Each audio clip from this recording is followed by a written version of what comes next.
Halo, assalamualaikum warahmatullahi wabarakatuh. Apa kabar teman-teman semuanya?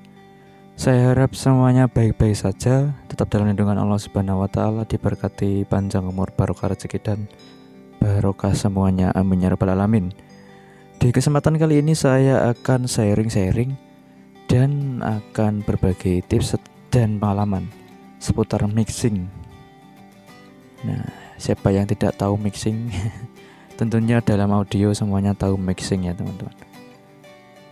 Mixing di sini artinya mencampur kalau bahasa Indonesianya.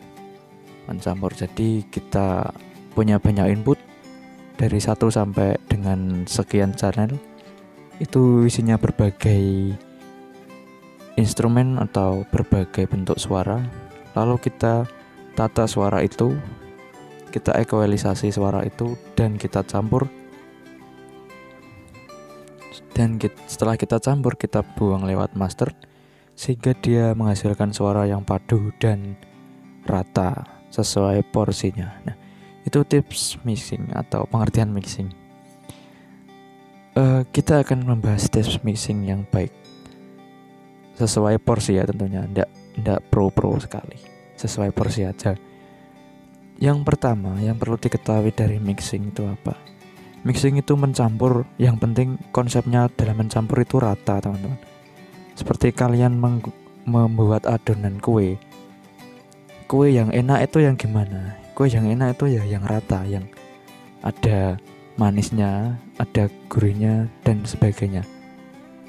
Jadi dia ndak manis aja, ndak gurih aja. Yes, pokoknya makanan yang enak itu makanan yang adonannya atau bahan komposisinya itu rata, terasa semua. Seperti itu. Seperti mixing juga seperti itu, rata.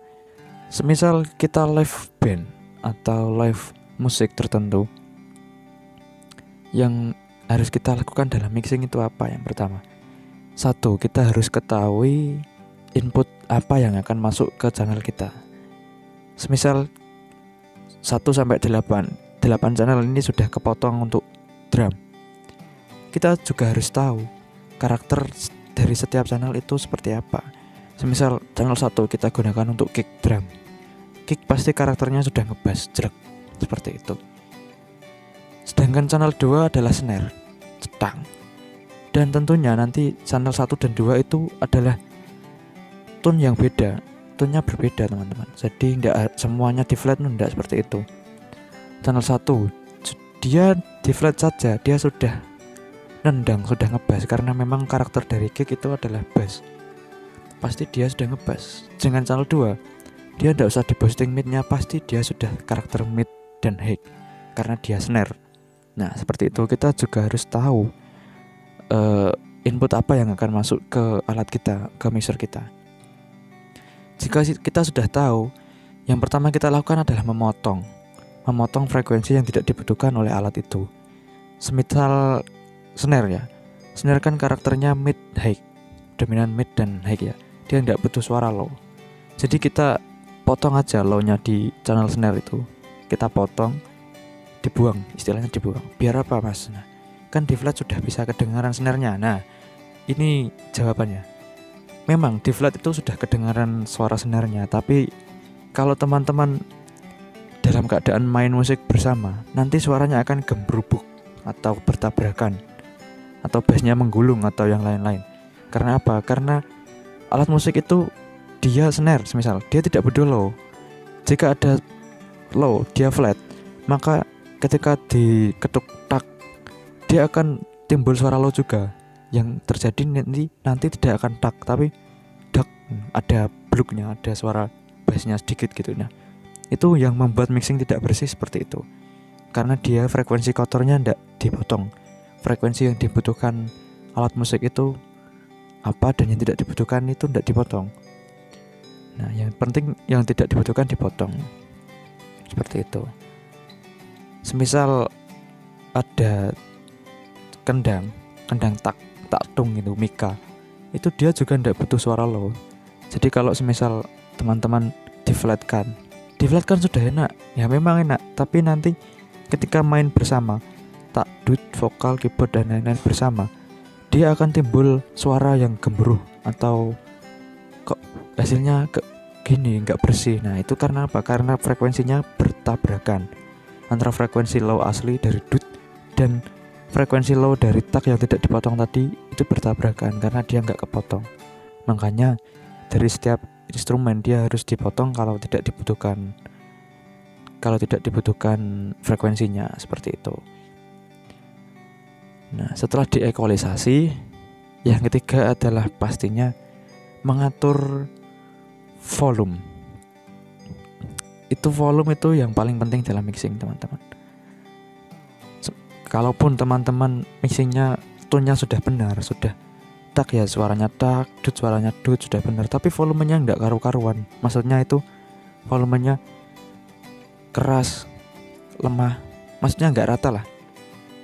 Itu ya nanti enggak jadi mixingnya, malah duh ini suara vokalnya kekerasan, musiknya tenggelam. Nah, banyak komplain seperti itu. Yang pertama yang diutamakan itu ya volumenya juga. Dan volume itu enggak harus 0 dB ya teman-teman. Enggak harus 0 dB. Ada sebagian orang itu yang memfokuskan volume di 0 dB dan dia hanya main gain. Boleh saja, enggak apa-apa. Banyak cara mixing kok. Ada yang teman-teman itu main gain dulu, biar enteng suaranya, gainnya dibuka dulu, lalu dimainkan fader volumenya. Boleh juga. Tapi kebanyakan semuanya itu ada titik lemah dan titik unggulnya. Kalau teman-teman menggunakan gain dulu lalu menggunakan volume, itu ada keistimewaannya. Dan untungnya itu dia sudah peka. Jadi volume sedikit dia sudah peka banget. Karena gainnya sudah banyak, jadi jarak mic dengan instrumen jauh pun dia sudah peka. Nah, itu keuntungannya salah satunya. Tapi kerugiannya apa? Dia belum sampai titik maksimal 0 dB, belum tahu batas preamp-nya, belum 0 dB, tapi dia sudah clipping duluan.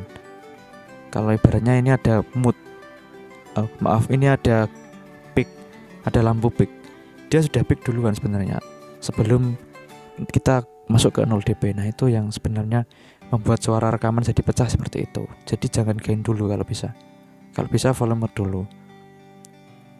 Nah seperti itu. Volume itu penting ya teman-teman. Yang ketiga. Dan lalu gain juga seperti itu. Gain itu sebenarnya apa? Gain itu bukan volume ya teman-teman. Gain beda dengan volume.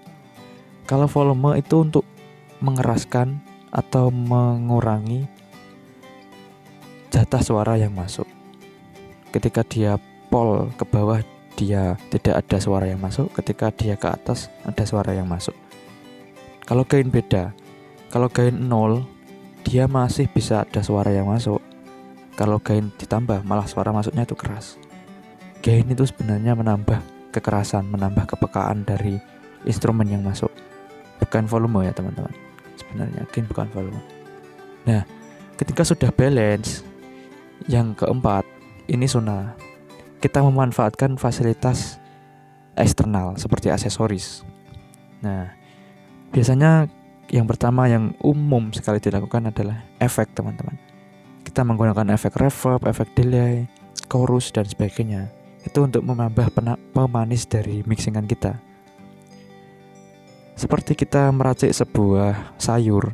Ketika sayur sudah matang, untuk pemanis sayurnya itu apa? Kayak wortel atau daun-daunan atau seperti itu. Pokoknya pemanis. Efek itu pemanis. Semisal snare, dia mentah, sudah di mixing pun masih suaranya mentah, kita tambah efek reverb sedikit aja, suaranya daknya akan encer, ada dasnya. Nah itu menambah pemanis dari snare-nya. Seperti itu teman-teman, itu pemanis. Dan selanjutnya fasilitas aksesoris yang lain adalah kompresor, gate. Nah itu juga sebenarnya itu penting ya sebenarnya, tapi kebanyakan untuk hajatan itu enggak terlalu memperdulikan fasilitas dari gate atau kompresor. Jadi mereka langsung mixing aja di mixer yang udah ada. Ya enggak apa-apa emang, tapi ya alangkah baiknya dikasih kompresor untuk menambah dinamika. Jadi ketika ada, kalau pemain musik kan awal cek sound enak, santai, itu balance, kita sudah mixing balance. Tapi di tengah acara dia emosionalnya naik, jadi pola permainannya nambah, jadi pukulan juga akan semakin keras, ketukan akan semakin keras, vokal juga keras. Kalau dia tidak ada kompresor, mixingan kita yang sudah jadi tadi nanti akan rusak, malah nanti akan peak dan sebagainya, suaranya tidak balance karena setiap pemain punya emosional sendiri-sendiri. Kalau lagunya enak, dia pasti semangat, malah nambah volumenya, nanti bisa-bisa lah nambah. Akhirnya nanti suaranya yang keluar malah tidak imbang lagi karena tidak ada kompresor, tidak ada pembatasnya. Nah seperti itu teman-teman, kompresor juga penting. Dan yang terakhir, yang paling menentukan titik balance dari sebuah mixing adalah apa? Adalah monitor yang kita pakai. Ya seperti itu, monitor penting sebenarnya. Bisa jenis headset atau speaker boleh, tapi dengan syarat flat teman-teman. Flat itu apa mas? Flat itu datar. Jadi speaker itu murni speaker datar, atau headset earphone datar. Datar itu dia ndak kebanyakan low, ndak kebanyakan high, ndak kebanyakan mid. Pokoknya kalau mixernya di boosting low dia juga ikut low, mixernya di flat dia suaranya juga flat, mixernya di high dia juga high. Nah itu flat, monitor yang datar.